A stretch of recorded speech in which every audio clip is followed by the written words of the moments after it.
नमस्कार, शाम के 5 बजने को हैं। आप देख रहे हैं आज तक। मैं हूं आपके साथ चित्रा त्रिपाठी। कोरोना वैक्सीनेशन की शुरुआत की अभी तारीख तय नहीं हुई है, लेकिन राजनीति का घमासान शुरू हो गया है। पहले तो समाजवादी पार्टी के नेता अखिलेश यादव ने वैक्सीन को बीजेपी की वैक्सीन बताया। बाद में भारत बायोटेक की वैक्सीन कोवैक्सीन को मंजूरी देने पर विवाद खड़ा हो गया, क्योंकि कोवैक्सीन के तीसरे चरण का ट्रायल अभी पूरा नहीं हुआ है। सरकार बार बार भरोसा दिला रही है कि भारत में जिन 2 वैक्सीन को मंजूरी दी गई है, उनके लिए वैज्ञानिक प्रोटोकॉल का पूरा ख्याल रखा गया है। लेकिन सवाल तो राजनीति का है। विपक्ष के नेताओं की ओर से कहा जा रहा है कि क्यों ना सबसे पहले प्रधानमंत्री नरेंद्र मोदी सबसे पहला टीका लगवाएं। इसीलिए आज दंगल का मुद्दा है, वैक्सीन से नहीं, मोदी से डर लगता है। ये रिपोर्ट देखिए, उसके बाद करेंगे चर्चा की शुरुआत। पहले मैं कहता था दवाई नहीं तो ढिलाई नहीं, लेकिन अब मैं फिर से कह रहा हूं, दवाई भी और कड़ाई भी। आदरणीय प्रधानमंत्री नरेंद्र मोदी जी और भारतीय जनता पार्टी के वरिष्ठ नेता सबसे पहला टीका लेके जनता को विश्वास में लेने का काम करें। देखिए, मैं तो नहीं लगवाऊंगा अभी वैक्सीन। मैंने अपनी बात कह दी, और वो भी बीजेपी लगाएगी, उसका भरोसा करूंगा मैं। ये लोग वो हैं कि छुप करके लगवा लेंगे और लोग को इस तरह की बातों में भ्रम में रखेंगे। कोरोना वैक्सीन का इंतजार जब अब बस कुछ दिनों की बात है, लेकिन वैक्सीनेशन से पहले ही भारत में राजनीति के साइड इफेक्ट्स दिखने शुरू हो गए हैं। विपक्ष का सबसे बड़ा सवाल यह है कि भारत बायोटेक की कोवैक्सीन को मंजूरी क्यों मिली, जबकि उसके 3rd फेज के ट्रायल के नतीजे सामने नहीं आए। सवाल तो सवाल अपनी जगह है, लेकिन राजनीति सीधे प्रधानमंत्री नरेंद्र मोदी को बीच में लाकर हो रही है। बिहार से कांग्रेस विधायक अजीत शर्मा ने कहा कि सबसे पहले प्रधानमंत्री वैक्सीन लगाकर शंका दूर करें। भारत की 2 कंपनियां द्वारा लाई गई दोनों वैक्सीन को लेकर आम आदमी के बीच कुछ संशय भी है। इसे दूर करने के लिए जैसे रूस एवं अमेरिका के राष्ट्रीय अध्यक्षों ने सबसे पहले टीका लेकर पूरे जनता को विश्वास में लिया है। मेरा भी मानना है कि यहां भी भारतीय जनता पार्टी के सर्वोच्च पद पर आदरणीय प्रधानमंत्री नरेंद्र मोदी जी और भारतीय जनता पार्टी के वरिष्ठ नेता सबसे पहला टीका लेके जनता को विश्वास में लेने का काम करें। मध्य प्रदेश से कांग्रेस विधायक और पूर्व सीएम दिग्विजय सिंह के भाई लक्ष्मण सिंह ने भी ट्वीट करके कहा, कोवैक्सीन को लेकर कई भ्रांतियां हैं। अच्छा होगा प्रधानमंत्री और सभी मुख्यमंत्री वरिष्ठ अधिकारी पहले इसे लगवा लें, सब ठीक होगा तो जनता भी लगवा लेगी। कोरोना वैक्सीन को लेकर यह माहौल कांग्रेस सांसद शशि थरूर और पूर्व केंद्रीय मंत्री जयराम रमेश के बयानों के बाद बना है। भारत बायोटेक की कोवैक्सीन का 3रे फेज का ट्रायल पूरा नहीं हुआ है। अप्रूवल देने में जल्दबाजी हुई तो ये घातक हो सकता है। जबकि जयराम रमेश ने कहा, कोवैक्सीन को मंजूरी देने के अंतर्राष्ट्रीय मानकों को भारत बायोटेक की कोवैक्सीन के लिए बदला गया, ये हैरान करने वाला है। स्वास्थ्य मंत्री इसे स्पष्ट करें। वैसे इन दोनों नेताओं को कोवैक्सीन की मंजूरी देने के कारणों को समझाते हुए स्वास्थ्य मंत्री डॉक्टर हर्षवर्धन ने लिखा है कि इन संवेदनशील मुद्दों का राजनीतिकरण अनैतिक है। विज्ञान आधारित प्रोटोकॉल को बदनाम न करें, जागिए और महसूस कीजिए कि आप खुद का नाम खराब कर रहे हैं। वैसे जब कांग्रेस के भीतर से वैक्सीन पर सवाल उठ रहे हैं तो उधर पार्टी की दुविधा भी सामने है। देखिए भाई, कौन क्या कहता है मुझे उससे पता नहीं। मैं ऑफिशियल स्पोक्स पर्सन हूँ कांग्रेस पार्टी के हेडक्वार्टर से। आपको एक बात बोल रहा हूँ, कांग्रेस पार्टी हमेशा से, राहुल गांधी जी ने शुरू से, आज से 3-4 महीने पहले वैक्सीनेशन के प्रति सरकार को चेताया था। और आज फिर मैं उन्हीं की बात को दोहराता हूँ, inclusive vaccination, free vaccination, best vaccination and vaccination after completing all protocols of our institutes of science and our institutes of medical fraternity. Vaccine की सुरक्षा पर सवाल पूछना गलत नहीं, लेकिन उसमें राजनीति ढूंढने की कोशिशें तो पहले दिन से ही शुरू हुई। इधर वैक्सीन की मंजूरी मिली तो उधर एसपी नेता अखिलेश यादव ने उसे बीजेपी की वैक्सीन कहा था। देखिए, मैं तो नहीं लगवाऊंगा अभी वैक्सीन। मैंने अपनी बात कह दी, और वो भी बीजेपी लगाएगी, उसका भरोसा करूंगा मैं। अरे जाओ भाई, अरे अपनी सरकार आएगी, सबको फ्री वैक्सीन लगेगी। हम बीजेपी का वैक्सीन नहीं लगवा सकते। हालांकि अब अखिलेश बार बार समझा रहे हैं कि उन्हें वैक्सीन से नहीं, बीजेपी सरकार की व्यवस्था से दिक्कत है। बहरहाल वैक्सीन को मंजूरी मिलने के बाद जोर शोर से वैक्सीनेशन की तैयारियां जारी है। पीएम नरेंद्र मोदी ने इसे भारत के वैज्ञानिकों की उपलब्धि कहा है। अपने साथ एक और बड़ी उपलब्धि लेकर आया है। भारत के वैज्ञानिकों ने एक नहीं दो made in India Covid vaccine विकसित करने में सफलता पाई है। भारत में दुनिया का सबसे बड़ा कोविड वैक्सीन प्रोग्राम भी शुरू होने जा रहा है।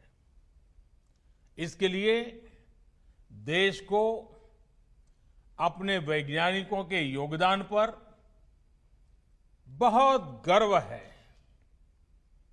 हर देशवासी आप सभी वैज्ञानिकों का, टेक्नीशियनों का, सबका कृतज्ञ है। मिलन शर्मा के साथ आज तक ब्यूरो। कोरोना और वैक्सीन जैसे मुद्दे का भी राजनीतिकरण आखिर इस देश में क्यों किया जा रहा है, इसी बात को लेकर चर्चा की हम शुरुआत करेंगे। कई खास मेहमान इस वक्त हमारे कार्यक्रम का हिस्सा बन चुके हैं, उनका तारुफ आपसे करवा देती हूं। संबित पात्रा, प्रवक्ता भारतीय जनता पार्टी, अभी उन्होंने प्रेस कॉन्फ्रेंस करके कांग्रेस पार्टी पर जमकर निशाना साधा है, वो हमारे साथ मौजूद हैं। सुनीत चोपड़ा जो कि सीपीएम के नेता हैं, वो भी कुछ देर में स्क्रीन पर आपको दिखाई देंगे। अनुराग भदौरिया समाजवादी पार्टी के प्रवक्ता इस वक्त जुड़ चुके हैं। वरिष्ठ पत्रकार आशुतोष हमारे साथ मौजूद हैं। डॉक्टर राजेंद्र धनीजा जो कि लेडी हार्डिंग हॉस्पिटल से हमारे साथ जुड़े हुए हैं। आपके साथ महत्वपूर्ण चर्चा होगी इस कोवैक्सीन को लेकर, जितने भी सवाल उठ रहे हैं। और साथ ही डॉक्टर जेएस कुशवाहा, कोवैक्सीन से जुड़े हुए वैज्ञानिक भी हमारे साथ मौजूद हैं। लेकिन सबसे पहले अनुराग भदौरिया आपसे ही शुरुआत करते हुए, क्योंकि शुरुआत ही अखिलेश यादव ने यह कहकर कर दी थी कि दरअसल बीजेपी की वैक्सीन है, हम तो नहीं लगवाएंगे भाई, वैक्सीन से नहीं मोदी से डर लगता है, इस वजह से ये सब कुछ। देखिए, मेरे 4 सवाल होंगे और मुझे पूरा विश्वास है कि भारतीय जनता पार्टी के प्रवक्ता ईमानदारी से जवाब देंगे। देखिए, आपने पूछा, मैं बता रहा हूं कि भारतीय जनता पार्टी के सिस्टम में जितना करप्शन है अब किसी से छुपा हुआ नहीं है। और कई एग्जांपल मैं दे चुका हूं, बार बार फिर रिपीट करता हूं। पीपी किट का घोटाला हुआ, मेडिकल इक्विपमेंट का घोटाला हुआ, और कई घोटाले। अब करप्शन तो इतना हावी है कि ये बालू से ही घर बना दे रहे हैं, आजकल सीमेंट की जरूरत भी नहीं पड़ती। इतना बड़ा भ्रष्टाचार भारतीय जनता पार्टी की सरकार में चलता है। अब इस भ्रष्टाचारी सरकार पे आप यकीन कैसे कर लोगे? एक बात। दूसरी बात, जिन्होंने भारत बायोटेक की जो वैक्सीन उन्होंने लॉन्च की है, मैं इनसे पूछना चाहता हूं, क्या इसका 3rd फेज का ट्रायल हो गया? डॉक्टर साहब से राय लूंगा और बीजेपी के प्रवक्ता ईमानदारी से बताएंगे, इधर उधर की बात नहीं करेंगे। क्या 3rd स्टेज का ट्रायल हो चुका है? जब आप लगवाएंगे ही नहीं तो 3rd फेज के ट्रायल से आपको क्या लेना देना? जब समाजवादी पार्टी लगवाएगी ही नहीं तो क्या लेना देना आपको? इसका ट्रायल नहीं है, तब बीजेपी का वैक्सीन है, आप तो लगवाएंगे नहीं, आपके मुखिया यही बोल रहे हैं। पूरी तरह से सुरक्षित है। कई डॉक्टर आपके चैनल पे कल पारिक जी बैठे हुए थे, आपको याद होगा, डॉक्टर पारिक ने क्या बोला था कि नहीं ये पूरी तरह से सुरक्षित नहीं है। ये मैं नहीं कह रहा हूं, ये नहीं बोला था। एक सेकंड अनुराग जी, उनके बयान को ऐसे मत, उन्होंने कहा था कि 3rd फेज का ट्रायल नहीं हुआ है, सुरक्षित नहीं है, ये नहीं बोला था। अभी वो मेरे साथ मौजूद नहीं है, आप गलत कोट मत कीजिए। आप दोबारा डॉक्टर साहब की बाइट सुनवा दीजिए, आपको भी यकीन हो जाएगा, देश को भी यकीन हो जाएगा कि डॉक्टर पारिक क्या बोल के गए थे। मैं तो ये कह रही हूँ कि 3rd फेज या 4th फेज के ट्रायल से आपको क्या लेना देना, जब समाजवादी पार्टी लगवाएगी नहीं बीजेपी का वैक्सीन? आप डॉक्टर साहब की बाइट सुनवा दीजिए ना। अगर देखिए, हमें डॉक्टरों पे यकीन है, हमें डॉक्टरों पे यकीन है, हमें वैज्ञानिकों पे यकीन है, लेकिन भारतीय जनता पार्टी के सिस्टम पे यकीन नहीं है। अगर डॉक्टर बोलेंगे कि नहीं 3rd फेज के ट्रायल के बगैर सिस्टम पर ही यकीन नहीं है समाजवादी पार्टी को, मैं तैयार हूं यूज करने को, लेकिन डॉक्टर बोले तो सही कि 3rd फेज के ट्रायल के बगैर अगर ये जो शांत हो जाए तब मैं बोलूंगा। इसको वैक्सीन को लाने में बाकी है, ठीक है, बोलने तो दीजिए, कम से कम बोलने दीजिए। और हमने जो सवाल उठाया था, हमने सवाल उठाया था, चित्रा जी, अब पता नहीं कैसे डिबेट होगा, ये तो चिल्लाते रहेंगे, पता नहीं क्यों बुलाते हैं कंधे पे बैठ गई। वैज्ञानिकों का तो हमने नाम ही नहीं लिया था, हमने वैज्ञानिकों का नाम नहीं लिया। ये भारतीय जनता पार्टी की आदत है, एक बार कभी वैज्ञानिक के कंधे पे बैठ के, मैं भी कह रही हूं कि बीजेपी की वैक्सीन है, आप लोग कैसे लगवाएंगे? आप संबित पात्रा को जवाब देने दीजिए। मैं कहता हूं, ये राष्ट्र की बात क्यों नहीं करते, राष्ट्र के साथ क्यों नहीं खड़े? अब जवाब ले लीजिए। हमारी बात का विरोध करते करते ये राष्ट्र का विरोध करने लगते हैं। चित्रा जी, इनकी आवाज कम करेंगे तो दूसरे लोग बात कर पाएंगे, ऐसे नहीं होता है चित्रा जी। चुप हो गए, बोलिए। ये तो डिबेट भी तो बीजेपी का सिस्टम है।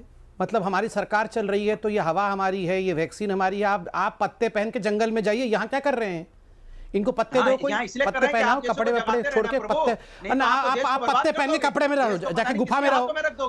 अरे चित्रा जी, इनकी आवाज कम करोगे तो मैं बोलूंगा, वरना मैं डिबेट में पार्टिसिपेट करने के शौकीन नहीं हूं। पात्रा को बोलने दीजिए, ये गलत बात है। अनुराग, दोनों लोग साथ में बोलेंगे, ये बिल्कुल गलत बात है, तो बिल्कुल आवाज साफ नहीं आ पाएगी। आपकी बात खत्म हो गई, आपने भी बहुत सारे आरोप लगाए, एक बार सुन लीजिए, उसके बाद बोलिएगा। संबित प्लीज, अरे अनुराग भदौरिया प्लीज संबित पात्रा को बोलने दीजिए। संबित बोलिए। नहीं चित्रा जी, मैं ऐसे डिबेट नहीं कर सकता हूं, इतना चिल्लाएंगे सबके बीच में नहीं तो बोलेंगे, बोलिए। अरे आप व्यक्तिगत हो गए तो बोलेंगे नहीं, कमाल कर रहे हो आप। चलिए चित्रा जी, कोई नहीं, आप इन्हीं से बुलवाओ। चित्रा जी, कितने गंभीर मुद्दे पर डिस्कशन हो रहा है और आप इनके व्यवहार को देखिए, ये जो अपोजिशन पार्टीज के व्यवहार को आप देखिए। यहाँ पर 1 वर्ष के अंदर कितने लोगों की जान चली गई पूरे विश्व में, यहाँ पर कितने शोध हो रहे हैं। और मैं आज मुबारक देना चाहूँगा, यहाँ पर 2 डॉक्टर बैठे हैं आपके शो में और करोड़ों वैज्ञानिक इसे देख रहे होंगे, विश्व भर में देख रहे होंगे, हिंदुस्तान के वैज्ञानिक चाहे विश्व के किसी भी कोने में हो। आज उनको लेकर हमें गर्व महसूस होता है कि 2 इंडिजिनस वैक्सीन इंडिया के 1 वर्ष के अंदर, कोविड आने के 1 वर्ष के अंदर 2 इंडिजिनस वैक्सीन बनाए। आत्मनिर्भर भारत की ओर हिंदुस्तान बढ़ रहा है। कुछ चंद ऐसे देश हैं जिन्होंने अपने वैक्सीन विकसित किए। आप देखिए, ब्रिटेन से लेकर कई देशों ने इंडिया को यह ऑर्डर दिया है कि हम उनके देश के लिए वैक्सीन यहाँ मैन्युफैक्चर करें। दूसरे देशों को भारतवर्ष पर विश्वास है, हमारे देश के कुछ नेताओं को भारतवर्ष पर विश्वास नहीं। दूसरी बात है, आप बताइए चित्रा जी, ये गांव की एक बूढ़ी माँ भी समझती होगी ये बीजेपी का वैक्सीन है, ये बीजेपी हेडक्वार्टर में हमने इसे घोट पसीट कर बनाया हुआ है, ये बीजेपी का वैक्सीन है। ये 2 अच्छे लड़के, तथाकथित अच्छे लड़के जो पंचर साइकिल पर बैठकर चल रहे थे, ये दोनों की मानसिक स्थिति एक जैसी है। एक फॉरेन भागा हुआ है और दूसरा यहाँ पर बोल रहा है ये बीजेपी का वैक्सीन है, मैं नहीं लगवाऊंगा।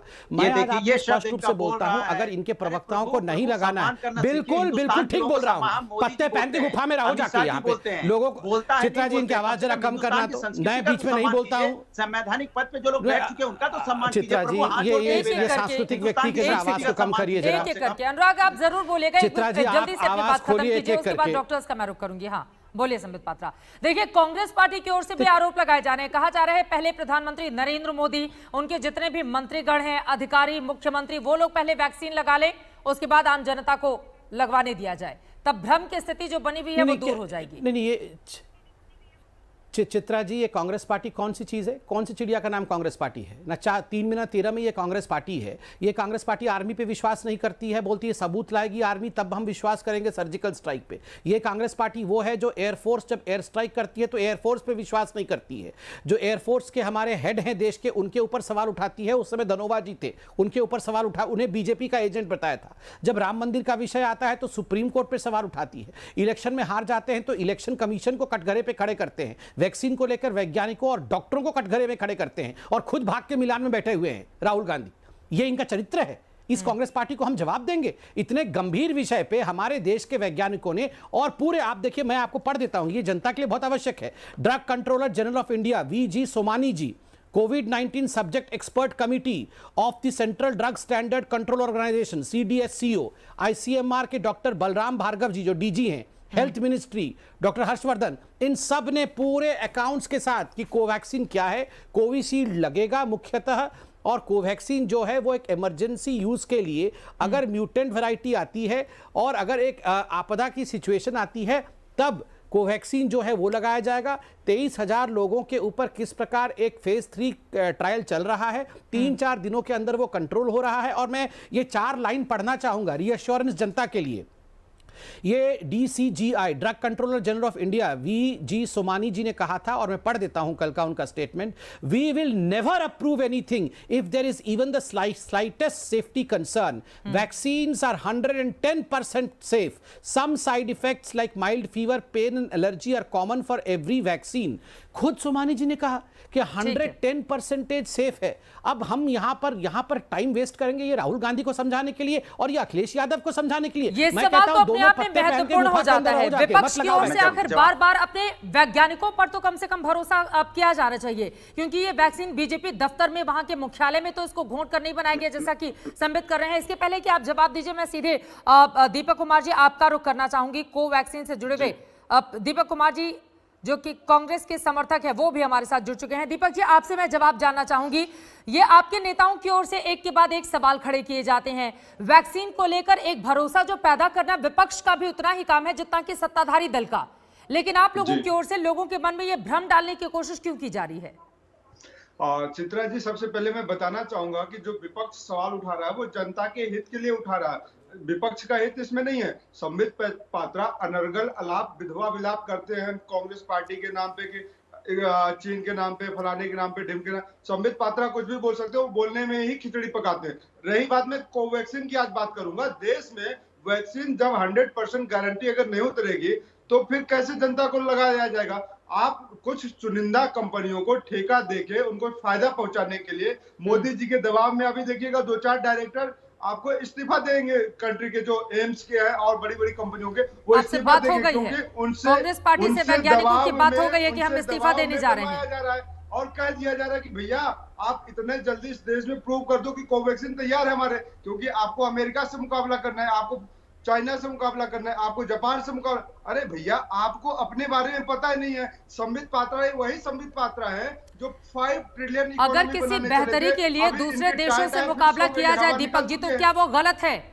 मतलब वैक्सीन के लिए कितना इंतजार इस देश को करना चाहिए? कितने लोगों को छोड़ देना चाहिए ताकि वो मरते रहें? लेकिन झूठा प्रचार नहीं करना चाहिए, देश में झूठी प्रचार नहीं करना चाहिए। संबित पात्रा और इनके जो चंडमुंड की सेना है झूठा प्रचार करने में माहिर है। जल्दी से एक लाइन में जवाब दीजिए। संबित पात्रा झूठा प्रचार करके क्या आप लोग श्रेय लेने की कोशिश कर रहे हैं? समय दीजिए, ठीक है, उसके बाद में तुरंत अपने वैज्ञानिक ही जवाब देंगे। हमारे साथ जुड़े हुए हैं डॉक्टर, वैज्ञानिक दोनों जुड़े हुए हैं। जल्दी से संबित पात्रा, आप लोग भ्रम पैदा कर रहे हैं, गलत बयानी करते हैं, झूठ बोलते हैं, ये आरोप है कांग्रेस पार्टी के समर्थक का। 70% पे काम नहीं चलेगा जब देखिए, तक मैं आपको 100% नहीं होगा। स्पष्ट ये जरा आवाज, ये चित्रा जी कैसे होगा? चित्रा जी, चित्रा जी, मैं आपको स्पष्ट रूप से बताता हूं कि क्या कारण है कांग्रेस ऐसा कर रही है।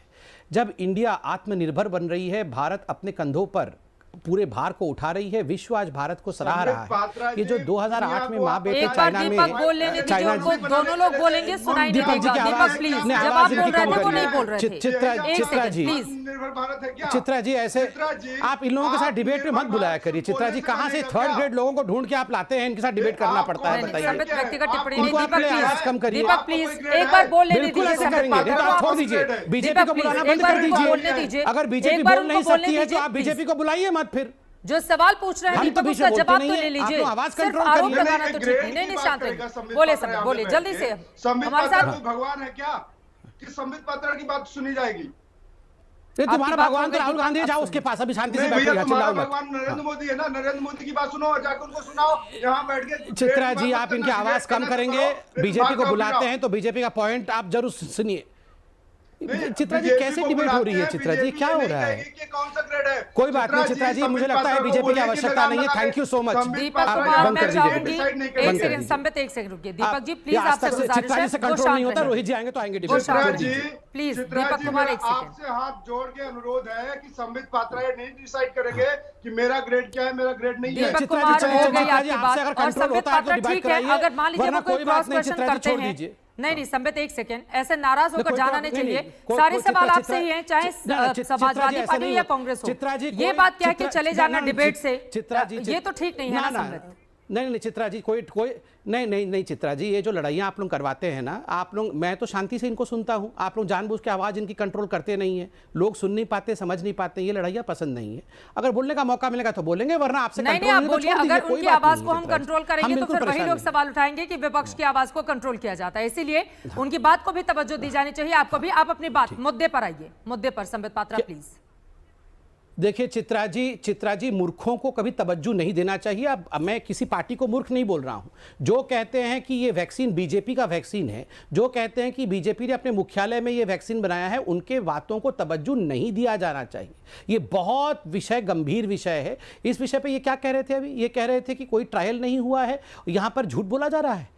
अब मैं आपको बताता हूं, 2008 में माँ बेटे ने जाके जो MOU साइन किया था चाइना में, और करोड़ों रुपए, करोड़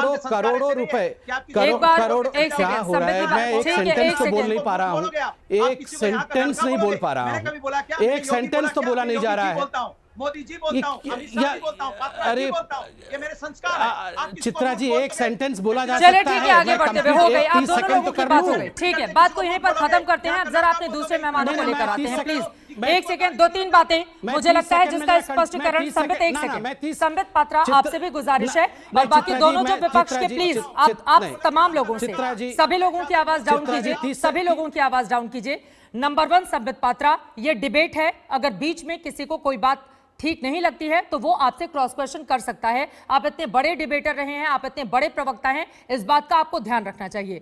नंबर 2, मैं गुजारिश करूंगी विपक्ष के दोनों ही नेताओं से, दीपक आप समर्थक हैं लेकिन कम से कम सत्ता पक्ष के अगर सवाल उठाते हैं तो उनकी बातों को सुना कीजिए। और अनुराग भदौरिया, बार बार किसी की भी बात में इस तरह की कूद कर आकर एक ही बात को बार बार रिपीट करना यह ठीक नहीं होता है। अब आप तीनों लोगों को ही शांत करते हुए मैं अपने बाकी मेहमानों के पास जाना चाहूंगी।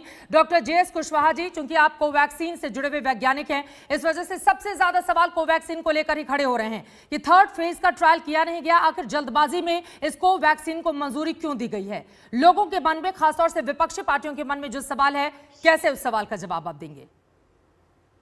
देखिए, ऐसा है कि इसके फेज 1 फेज 2 ट्रायल हुए हैं, मैं प्रिंसिपल इन्वेस्टिगेटर हूं इसका, और इसमें जो दोनों ट्रायल्स हुए हैं, क्योंकि जुलाई में हमने शुरू किया था फेज 1 और फेज 2 सितंबर में किया था, और उनके दोनों के आंकड़े आए हैं जिसमें कि एंटीबॉडीज बहुत अच्छी बनी। सवाल ये है कि किसी वैक्सीन के लिए क्या जरूरी चीजें हैं।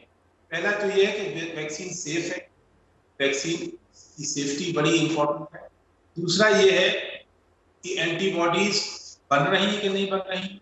तीसरा ये है कि एंटीबॉडीज कब तक लास्ट करेंगी, जिससे कि हमें इम्यूनिटी कब तक मिले। तो इसमें जहां तक सेफ्टी का सवाल है, तो हमने जो फेज 1 फेज 2 किया है, फेज 3 का भी हम फर्स्ट फेज कर चुके हैं जी, चल रहा है, उसमें कोई भी किसी भी वॉलंटियर को इस तरीके के कोई भी एडवर्स रिएक्शन नहीं आया है। सिर्फ लोकल साइड पे थोड़ा सा पेन या माइल्ड फीवर, वो भी 1 दिन के लिए या 2 दिन के लिए एट मैक्स। एक पहली बात। दूसरी बात ये थी कि जहां तक सवाल एंटीबॉडीज बनने का है, नेचुरल कोविड जो जिसको कोविड होता है उसमें एंटीबॉडीज बनती हैं 2 हफ्ते के बाद, लेकिन वो एंटीबॉडीज परसिस्ट नहीं कर रही। हमारे पास कितने लोग आए जिनको कोविड हुआ और 3 महीने के बाद उनकी एंटीबॉडीज खत्म हो। तो ये एंटीबॉडी जो बनी है, जो हमारे पास 4.5 महीने का डेटा है, इसमें हमने 128 डेज पे देखा है कि एंटीबॉडीज परसिस्ट कर रही हैं, इंक्रीमेंटल बनी। तो इससे ये साबित हो रहा है कि ये जो वैक्सीन है, ये 4.5-5 महीने से ज्यादा का तो ट्रायल डेटा कहीं पे भी नहीं है दुनिया के अंदर। तो इससे ये लगता है कि इस वैक्सीन में ये प्रोटेक्शन है वो 1 साल के लिए मिलना चाहिए, लेकिन आगे देखा है।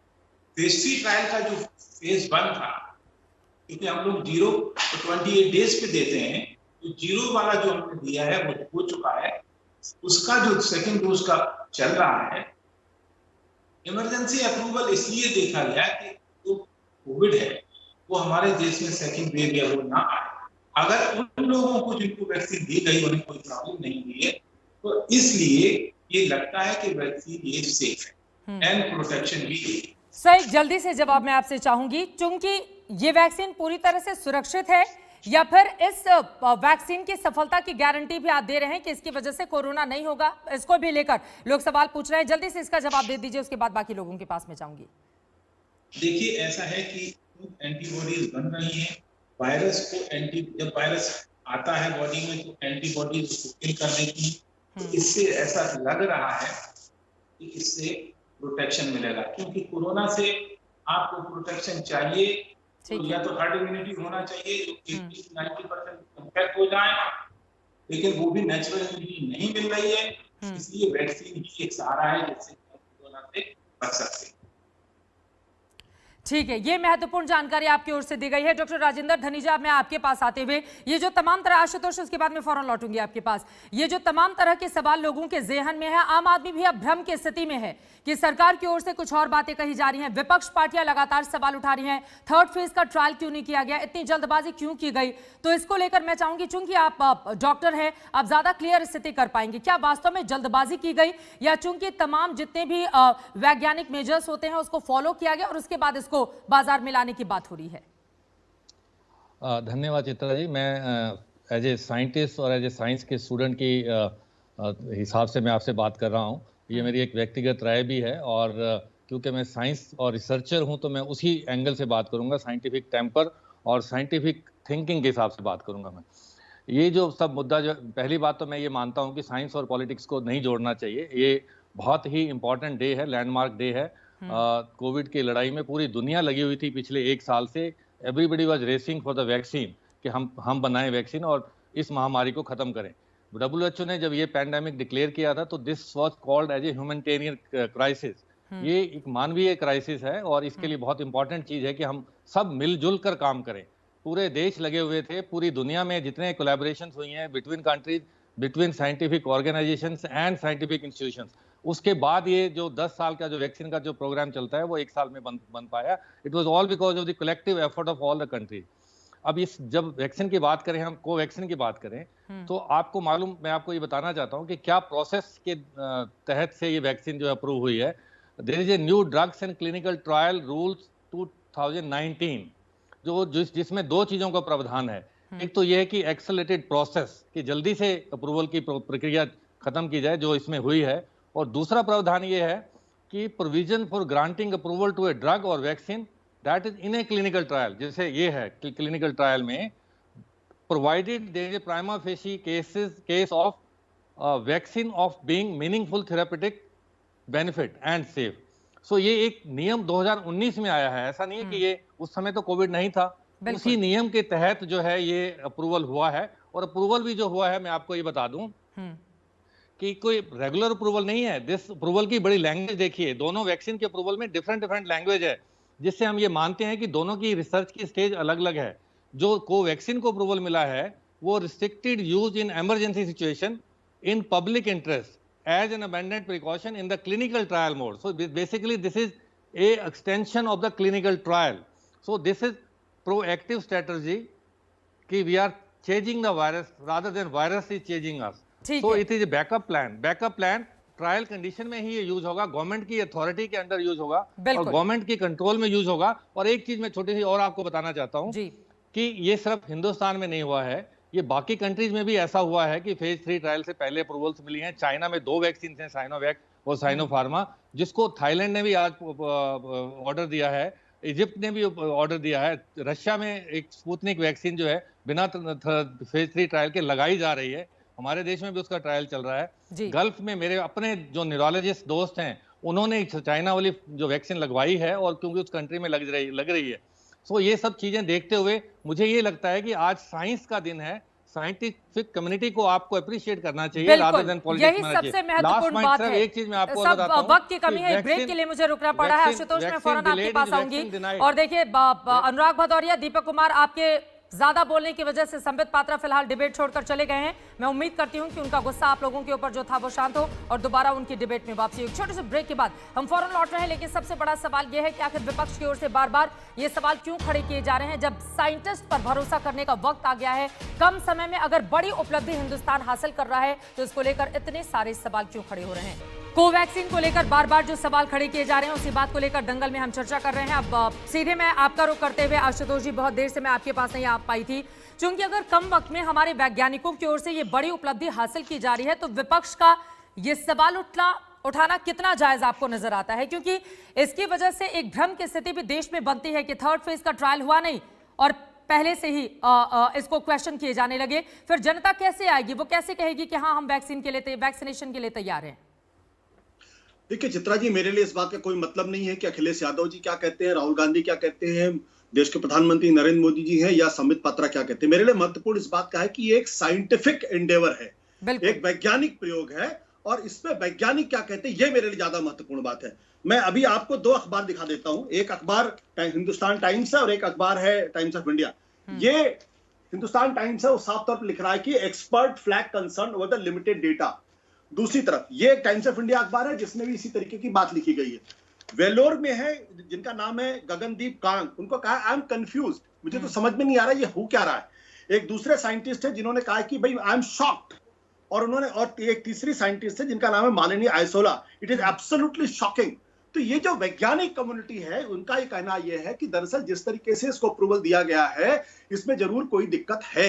अब अभी डॉक्टर धनीजा साहब कह रहे थे, खुद वो कह रहे थे कि भाई अगर ये क्लिनिकल ट्रायल के मोड में है तो मेरा ये कहना यह है कि इस देश के अंदर ऑलरेडी एक जो सीरम इंस्टीट्यूट का है ऑक्सफोर्ड वाला, उसको अप्रूवल मिल चुका है। इसका मतलब अगर कोई इमरजेंसी सिचुएशन होगी तो आसानी से डिस्ट्रीब्यूट हो सकती है, ट्रांसपोर्ट हो सकती है, लोगों को लग सकती है। इसका मतलब हम बिना दवा के नहीं, बिना वैक्सीन के नहीं है। तो इसको इतनी जल्दी, जब भाई आप क्लिनिकल मोड में ही अगर आप हैं तो फिर आप क्यों इसको अप्रूवल दे रहे हैं? मेरा सवाल सिर्फ इतना सा है, और मैं चूंकि इस मामले का बहुत जानकार नहीं हूं, लेकिन मेरा जो बेसिस है यह है कि इस देश के जो बड़े तमाम जो वैज्ञानिक हैं, जो इस मामले से जुड़े हुए लोग हैं, वो इस पर सवाल खड़े कर रहे हैं, और वो गंभीर सवाल खड़े कर रहे हैं, और ज्यादातर साइंटिस्ट जो जुड़े हुए हैं वो इस पर गंभीर सवाल खड़े कर रहे हैं। ऐसे में इस पूरे मसले पर गंभीर बहस होनी चाहिए। अभी मैं समित पात्रा जी की डिबेट सुन रहा था, अनुराग भदौरिया का डिबेट सुना था। समित पात्रा जी के कहने का मतलब तो ये कि इसमें डिबेट ही नहीं होनी चाहिए। भाई डिबेट क्यों नहीं होनी चाहिए? अगर लोकतंत्र है तो डिबेट होगी ना इस पे। वैज्ञानिक अगर इसमें बहस कर रहे हैं तो देश के हित के लिए बहस कर रहे हैं, चर्चा के बाद। हाँ, और यही नहीं, वो ये भी कह रहे हैं कि वो ये चूज करेंगे कि आपके यहाँ एंकर कौन होगा। रोहित सरदाना एंकर होंगे, चित्रा त्रिपाठी होंगे। आप सोच लीजिए, ये उनके पेशेंस का लेवल है। हम चूज नहीं करने जा रहे हैं कि हम कौन से प्रवक्ता को लेकर आएंगे। बीजेपी जिस भी प्रवक्ता को देगी उसका स्वागत है और उससे चर्चा को आगे बढ़ाया जाएगा। लेकिन अब मैं आ जाती हूँ डॉक्टर राजेंद्र, एक बार फिर से आपके पास। यहाँ पर जो सवाल खड़े किए हैं आशुतोष जी ने, मैं चाहूंगी कि उसका जवाब दीपक आ रही हूँ, आपने देखे कि आप आ रही हूँ आपके पास। डॉक्टर राजेंद्र धनीजा, लोगों में विश्वास बहाली हो इसके लिए आप लोगों की ओर से क्या समझाया जाएगा? ये बिल्कुल ठीक कहा चित्रा आपने कि वैक्सीन हेजिटेंसी एक बहुत बड़ा इशू है, और ये आज से नहीं है, काफी टाइम से इशू है। WHO ने फ्लैग किया है पिछले ही साल में कि वैक्सीन हेजिटेंसी, क्लाइमेट चेंज और एयर पोल्यूशन टॉप 10 में से 3 ये रीजन्स हैं ग्लोबल हेल्थ के कंसर्न्स, जो मेजर कंसर्न्स हैं। तो वैक्सीन हेजिटेंसी पहले से ही है, और अभी इस समय पर इतना हमारे जो रिस्पॉन्सिबिलिटी बनती है कि हम लोगों को समझाएं कि वैक्सीन क्यों जरूरी है इस टाइम के लिए। वैक्सीन सिर्फ आपकी अपनी प्रोटेक्शन के लिए नहीं है, वैक्सीन दूसरों की प्रोटेक्शन के लिए। ये सिंपल तरीका है कि अगर आप वैक्सीन लगवाते हैं तो आप प्रोटेक्टेड हैं, और आप जो है डेड एंड है वायरस के लिए। अगर आप वैक्सीन नहीं लगाते हैं, अनप्रोटेक्टेड हैं, तो आप फैसिलिटेटर हैं वैक्सीन के लिए। ट्रांसमिशन में एक माध्यम बनते हैं, आप वायरस की स्प्रेड में आप एक हेल्प करते हैं। सो ऑब्वियसली ये सिर्फ आप एक इंडिविजुअल रिस्पॉन्सिबिलिटी नहीं है, एक कम्युनिटी मास्किंग की है। कम्युनिटी प्रोटेक्शन के लिए बहुत जरूरी है कि हम सब लोग वैक्सीन लगाएं। बिल्कुल। और वैक्सीन, अगर आपने देखा होगा, एक मिनट में आपका और लूंगा, ब्रिटेन में क्या हालत हुई है इस समय पर। यूके वालों ने अपनी जो वैक्सीन जो ऑक्सफोर्ड को लगा रहे हैं, उन्होंने दूसरी डोज के लिए 12 हफ्ते का टाइम दिया ताकि मैक्सिमम लोगों को पहली डोज ही लगाई जा सके, क्योंकि वहां पे म्यूटेंट स्ट्रेन का खतरा है। और इस अप्रूवल में भी लिखा गया है कि ये जो वैक्सीन हम अप्रूव कर रहे हैं, this is in the clinical trial specially in the context of mutant strain. बिल्कुल। तो अगर ये खुदा ना खास्ता अगर एक हालत बिगड़ती है तो ये बैकअप प्लान है कि ट्रायल कंडीशंस में अगर स्पाइक सडन सर्ज हो गया केसेज का, तो we have a second weapon also in our hand. जितने वेपन्स हमारे पास होंगे, मैं 2 वैक्सीन की बात नहीं करता, मेरा ये मानना है, पर्सनल मेरी व्यक्तिगत राय ये है कि जितनी ज्यादा वैक्सीन हो उतना अच्छा है। अप्रोप्रिएट, सेफ और प्रोटेक्टिव वैक्सीन। बिल्कुल सही कहा आपने। और दीपक कुमार, इसी सवाल के साथ आपके और अनुराग भदौरिया जी का रुख करते हुए उन्होंने कहा कि जितनी भी वैक्सीन होंगी वो देश के हित में होंगी, और इस तरह के गैर जिम्मेदाराना सवाल उठाना आखिर कहां तक जायज है? और आपके बड़े बड़े नेता जो सवाल खड़े कर रहे हैं वो तो विदेश में कहीं जाकर लगवा भी लें, उनके पास तो पैसा है, रसूख है, सब कुछ है। गरीब जनता के मन में आप लोग भ्रम पैदा कर देंगे। चित्रा जी देखिए, बात क्या है, हिंदुस्तान 130 करोड़ आबादी का देश है। गरीब लोग यहाँ पे रहते हैं जिनको अपना 1000 रुपए देने में वैक्सीन का, अभी बायोटेक कंपनी ने कहा सरकार ने इजाजत देगी तो हम 1000 रुपए में वैक्सीन देंगे। आप समझ रहे हैं कि 1000 रुपया भी देना लोगों के बस में नहीं होता है। सरकार इतना जल्दबाजी क्यों दिखाना चाह रही है इस वैक्सीन को लेके? जो डिबेट है वो डिबेट होना चाहिए, इसमें पॉलिटिक्स क्यों नहीं आएगी भैया? अगर संबित पात्रा और भाजपा कह रही है छाती पीट के कि हम कोवैक्सीन लाने के लिए देखो हमारा देश खड़ा है, हम स्वागत करते हैं। लेकिन संबित पात्रा कौन होते हैं किसी को ग्रेड देने के लिए? वहां पे पॉलिटिकल डिबेट के लिए आपने मुझे बुलाया, मंच दिया, मैं आपके साथ डिबेट कर रहा हूं, आपने छोड़ के भाग गए। इसका मतलब है, ये दिखाता है कि आप कहीं ना कहीं डरे हुए हैं। देश को मीडिया के सामने चित्रा त्रिपाठी के सवालों का जवाब नहीं दे सकते आप, सवालों का जवाब, इसलिए आप छोड़ के चैनल भाग गए हैं। आशुतोष का मेरा जवाब नहीं दे सकते, ये दिखाता है आप कायर लोग हैं और देश को गुमराह कर रहे हैं। दीपक कुमार, कांग्रेस पार्टी का भी तो कोई आधिकारिक प्रवक्ता नहीं आके बोल रहा है ना इस पूरे मामले में, ये भी तो बड़ा सवाल है। आप कांग्रेस पार्टी के समर्थक हैं, लेकिन कांग्रेस पार्टी के नेताओं की ओर से जो बड़बोलापन दिखाया गया है उसको ओन करने के लिए कांग्रेस का कोई प्रवक्ता तैयार क्यों नहीं है? मैं प्रवक्ता नहीं हूं, लेकिन मैं साइंटिफिक वे में आपको बताना चाहता हूं कि एक एक प्रोसेस होता है, किसी भी चीज का एक प्रोसेस होता है जो डॉक्टर समझते हैं, साइंटिफिक समझते हैं, वो कोई पॉलिटिकल लीडर नहीं समझता। जनता का विश्वास होना चाहिए। कोवैक्सीन अगर जनता के फायदे की नहीं, अगर नुकसान कर गई, अनिल विज इनके मंत्री थे, हरियाणा में कोवैक्सीन लगाते हैं और अभी हॉस्पिटल में एडमिट है, तो वो कौन जवाब देगा उसको? वो तो जा सकते हैं, किसी भी बड़े हॉस्पिटल में जा सकते हैं, एम्स में जा सकते हैं, प्राइवेट हॉस्पिटल में जा सकते हैं, लेकिन जनता कहां जाएगी जो 1000 रुपए मुश्किल। हाँ ठीक है, डॉक्टर जे.एस. कुशवाहा से इस सवाल का मैं जवाब ले लेती हूं। डॉक्टर राजेंद्र, मैं आपके पास आती हूं। ये कह रहे हैं कि देखिए अभी हाल ही में हरियाणा के स्वास्थ्य मंत्री का मामला सामने आया, उन्होंने ट्रायल के तौर पर वैक्सीनेशन की प्रक्रिया का वो हिस्सा बने, लेकिन बाद में उनकी तबियत खराब हो गई, कोरोना उनको हो गया, उसके बाद उनको हॉस्पिटलाइज किया गया। तो इससे बचने की क्या स्थिति है? देखिए ऐसा है कि ट्रायल में जो है 1:1 के रेशियो में दिया गया है। एक प्लेसिबो था, एक वैक्सीन था। हो सकता है कि उनको प्लेसिबो लग गया, एक पॉसिबिलिटी है। दूसरा ये है कि एक डोज देने के बाद एंटीबॉडी इतने नहीं बनती। जो मैंने देखा है कि अगर आपने एक डोज दिया है तो एंटीबॉडीज बहुत ज्यादा नहीं बन पाती हैं, प्रोटेक्शन लेवल उतना नहीं हो पाता। तो इनके केस में पॉसिबिलिटी है कि 1:1 रेशियो था प्लेसिबो वैक्सीन का, तो हो सकता है उनको प्लेसिबो लग गया। एक बात ये हो सकती है। दूसरा ये है कि एक डोज लगा लेकिन कुछ समय बाद ये हो गया, तो उनको हो सकता है कि उतना एंटीबॉडी बनी ही नहीं। इसका ये जवाब मतलब कुल मिलाकर दोनों ही वैक्सीनेशन की प्रक्रिया का हिस्सा होना होगा, पहले और दोनों डोज के, उसके बाद ही एंटीबॉडी शरीर में डेवलप होगी, जिसके बाद आप कोरोना से बच पाएंगे। अनुराग भदौरिया, मुझे लगता है कम से कम डॉक्टर्स की बात को तो आपको मान लेना चाहिए और अपने बड़े नेताओं को भी समझा देना चाहिए कि मौजूदा वक्त जो बेहद संकट का है, ऐसे वक्त में इस तरह की राजनीति से बाज आना चाहिए। देखिए चित्रा जी, मैंने दो बातें बोली। एक, उन्होंने बोला भारतीय जनता पार्टी के भ्रष्टाचार वाली वैक्सीन। भारतीय जनता पार्टी के सिस्टम में भ्रष्टाचार है ना भाई, भारतीय जनता पार्टी के सिस्टम में भ्रष्टाचार है, इसलिए हमने बोला कि भारतीय जनता पार्टी की वैक्सीन मतलब उनका सिस्टम खराब है। दूसरा, बार बार हम इस बात को कह रहे हैं, हम नहीं कह रहे हैं, वैज्ञानिक ही तो कह रहे हैं। अभी आशुतोष जी भी यही बात कह रहे थे कि वैज्ञानिक ही दूसरी वैक्सीन पे सवाल उठा रहे हैं। जो दूसरी वैक्सीन भारत कोविड इसकी बायोटेक की, उस पर कौन सवाल उठा रहा है? कोई राजनीतिक पार्टी तो सवाल उठा नहीं रही है, वैज्ञानिक ही सवाल उठा रहे हैं ना। वही इस बात पे कह रहे हैं कि क्लिनिकल टेस्टिंग के लिए कौन से तो वैज्ञानिकों ने सवाल उठाए हैं? कौन से वैज्ञानिक ने सवाल उठाया है? अखिलेश यादव वैज्ञानिक किसने नहीं बोला? अभी 4 एग्जांपल तो दे दिए उन्होंने। हाँ। अभी आपके सामने 2 आर्टिकल भी दिखाया आशुतोष जी ने, मेरे पास भी वही आर्टिकल है, मैं भी आपको कहूं तो भेज दूं सामने। नहीं, आपने वैज्ञानिक का जिक्र किया ना, आपने कहा कि वैज्ञानिक सवाल उठा रहे हैं। देश के किस वैज्ञानिक की ओर से सवाल खड़े किए गए हैं? अरे तो उन्होंने, डॉक्टर ने कहा ना कि इस पे हमें अभी नहीं होना चाहिए। अभी तो उन्होंने 2 आर्टिकल दिखाए आपको। कहो मैं भी आपको यूट्यूब के वाले जो उन्होंने डॉक्टर ने जो बोला, कहो आपको आर्टिकल भेज देता हूँ। मैं उसमें नहीं जाती हूँ, लेकिन मैं आशुतोष सीधे आपका रुख करते हुए, देखिए बीते 3 दिनों से लगातार इसी मुद्दे पर एक वही रट कर आते हैं अनुराग भदौरिया, और उन्हीं बातों को लगातार उनकी ओर से दोहराया जाता है। लेकिन आशुतोष, बड़ा सवाल यह है, अगर अखिलेश यादव की ओर से कहा जाएगा बीजेपी की वैक्सीन है, मैं नहीं लगवाऊंगा, अगर एक नेता कहेगा कि नपुंसक बना देता है ये वैक्सीन, दूसरा कहेगा कि पहले नरेंद्र मोदी जी लगवाएं, तीसरा कहेगा पहले बीजेपी शासित मुख्यमंत्री लगवाएं, जितने भी हैं, इस तरह की बातों का कोई सिर पैर तो है नहीं। अगर वैक्सीन 2 आ चुकी है देश में, तो इसका स्वागत किया जाना चाहिए और इस तरह के कम से कम भ्रामक तथ्यों से दूर रखना चाहिए जनता को। नहीं चित्रा जी, देखिए मैंने पहले भी कहा, मैं फिर कहता हूं, राजनीतिज्ञ क्या कहते हैं मेरे लिए इसका कोई फर्क नहीं पड़ता। वो अपनी पॉलिटिक्स करे, वो अपनी पॉलिटिक्स करने के लिए स्वतंत्र है। भारतीय जनता पार्टी पॉलिटिक्स करी, समाजवादी पार्टी भी पॉलिटिक्स करी, कांग्रेस भी पॉलिटिक्स, उनको पॉलिटिक्स करने दीजिए। मैं आपको बता रहा हूं कि इस वक्त जो हमारे पास क्रिश्चियन मेडिकल कॉलेज की जो मशहूर एपिडेमियोलॉजिस्ट हैं, जिनका नाम है डॉक्टर गगनदीप कांग, उन्होंने कहा है कि I have no clue, I have never seen anything like this before. उनका कहना, मुझे तो पता ही नहीं, इस तरीके के कभी भी अप्रूवल पहले नहीं दिया गया। ये गगनदीप कांग का कहना है, जो टाइम्स ऑफ इंडिया और एक बड़ा अखबार इस देश का, जिसकी बात कर रहा हूं। डॉक्टर अनंत भान है, former president of the international association of the bioethics.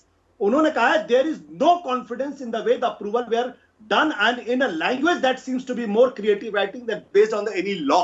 ये डॉक्टर अनंत भान कह रहे हैं। तीसरे डॉक्टर है डॉक्टर अमर जैसानी, ये एडिटर है Indian journal of medical ethics, इसको भी टाइम्स ऑफ इंडिया ने कोट किया है। उन्होंने कहा what is the local efficacy data on the basis of the expert committee recommended approval for the two. It is shocking. ये 3 बड़े साइंटिस्ट इस देश के कह रहे हैं इट इज शॉकिंग। सवाल ये उठता है कि मैं बिल्कुल, आप अखिलेश यादव क्या कह रहे हैं उनको कहने दीजिए, मुझे कोई चिंता नहीं। मुझे चिंता यह है कि साइंटिफिक कम्युनिटी, अगर देश की साइंटिस्ट कम्युनिटी अगर इस तरीके के सवाल खड़े कर रही है तो क्या उस पर बहस होनी चाहिए या नहीं बहस होनी चाहिए?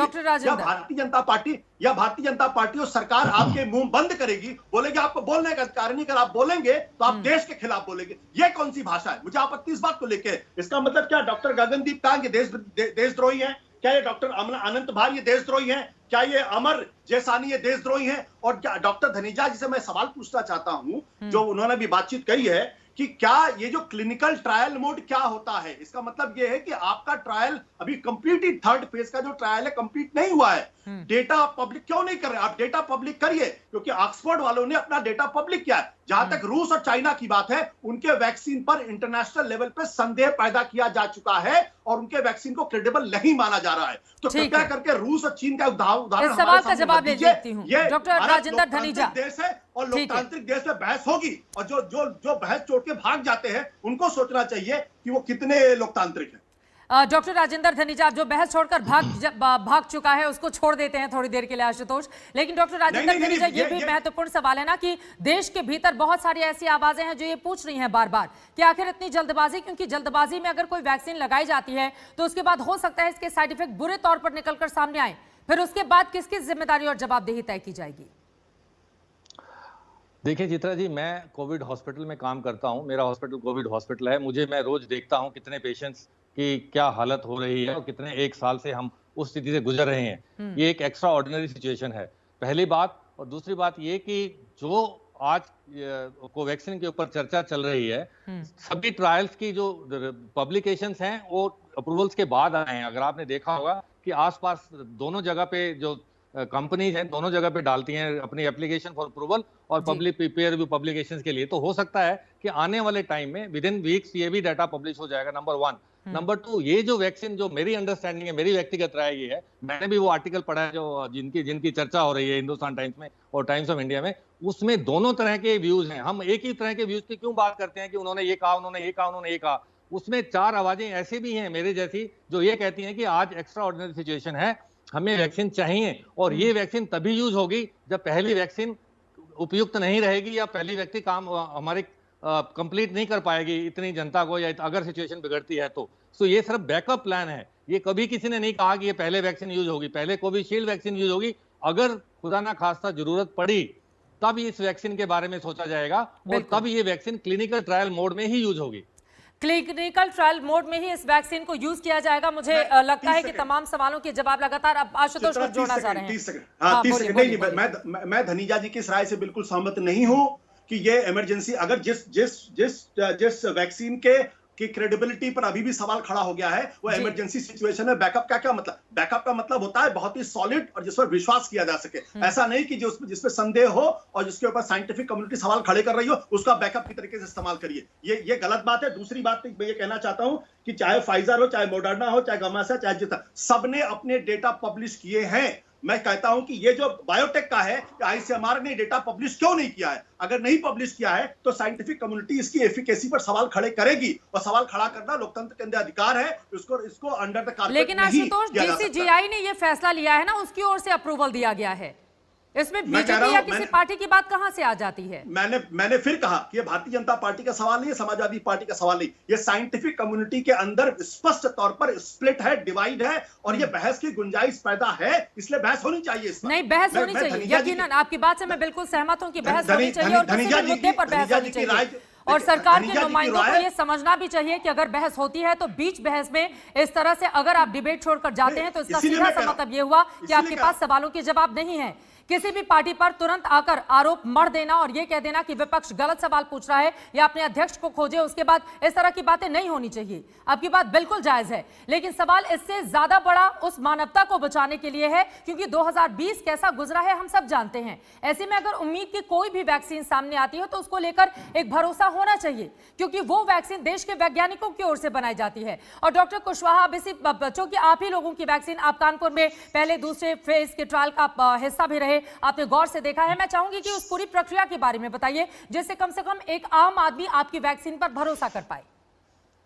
देखिए, ऐसा है कि फेज 1 में हम लोगों ने जो ट्रायल किया उसमें 33 वॉलंटियर्स दिए, हेल्दी वॉलंटियर्स थे, 18 से 55 साल की उम्र थी, कोई कोमॉर्बिड कंडीशन नहीं थी, उनको वैक्सीन दिया और 0-14 पे दिया। इसके बाद उनकी एंटीबॉडीज पहले और आरटी-पीसीआर भी किया गया जो नेगेटिव दिया गया। इसके बाद 14 डे पे सेकंड डोज लगाई गई। इसके बाद हम लोग उसको बराबर 42 डेज पे, फिर इसके बाद 96 डेज पे एंड 28 डेज पे उसकी बराबर एंटीबॉडी दे रहे हैं। और वो एनआईवी में, NIV national institute of virology Pune है, वहां भी किया। इसके बाद सेकंड फेज 2 हुआ जो सितंबर में शुरू हुआ, उसमें हम 40 लोगों को लिया और उसमें जो लिए जो सेकंड फेज के वॉलंटियर्स थे उनमें 0-28 पे लिया और एज थी वो 12 ईयर से 65 ईयर्स का दी। कंट्रोल्ड कोमॉर्बिड को भी दिया गया, किसी को भी किसी भी प्रकार की प्रॉब्लम नहीं हुई एक्सेप्ट कि थोड़ा सा फीवर या माइल्डिया हो जाना या लोकल साइड पे, वो लोग सभी ठीक हैं, कोई दिक्कत नहीं है। इस सितंबर से अक्टूबर में खत्म। फेज 3 ट्रायल हम लोगों ने जो शुरू किया है, फेज 3 ट्रायल में भी फेज जब हमने 0-28 पे देना था, 18 इयर्स एंड अबव ऊपर का कोई वो नहीं रखा गया। ठीक है सर, चूंकि ऑडियो में भी थोड़ी प्रॉब्लम आ रही है, लेकिन आपकी बातों से उम्मीद यही की जा सकती है कि फेज 3 का जो ट्रायल चल रहा है उसमें भी कामयाबी मिले, क्योंकि देश बेसब्री से इंतजार कर रहा है उस वैक्सीन का जो वर्तमान दौर की वो जड़ी बूटी साबित हो, जिससे कोरोना को पूरी तरह से खत्म किया जा सके। इन सब के बीच सत्ता पक्ष विपक्ष के सवाल और राजनीति अपनी जगह, लेकिन देश को उसी जड़ी बूटी का इंतजार है जिसको संजीवनी बूटी कहा जाता है। अब उम्मीद यही कि इन दोनों वैक्सीन के जरिए कम से कम कोरोना को खत्म करने की दिशा में हिंदुस्तान को एक बड़ी कामयाबी मिले। दंगल में हमारा आज का सवाल था कि क्या भारत में कोरोना वैक्सीन पर विवाद गैर जरूरी है। आपके जो जवाब हमें मिले हैं उनमें 82% ने हाँ में जवाब दिया है, जबकि 18% ने कहा है नहीं। इसी बात को लेकर लगातार हम बहस कर रहे थे कि क्या वैक्सीन से डर नहीं मोदी से डर लगता है, जिस पर विपक्ष बार बार सवाल खड़े कर रहा है। एक छोटे से ब्रेक के बाद हम फौरन लौट रहे हैं। दंगल में आज के लिए बस इतना ही। नमस्कार, मैं हूं अंजना ओम कश्यप। हमें उम्मीद है ये वीडियो आपको पसंद आया होगा। लेटेस्ट खबरों के लिए यूं ही देखते रहिए आज तक, और इस वीडियो के पसंद आने पर लाइक, शेयर एंड सब्सक्राइब करना ना भूलें।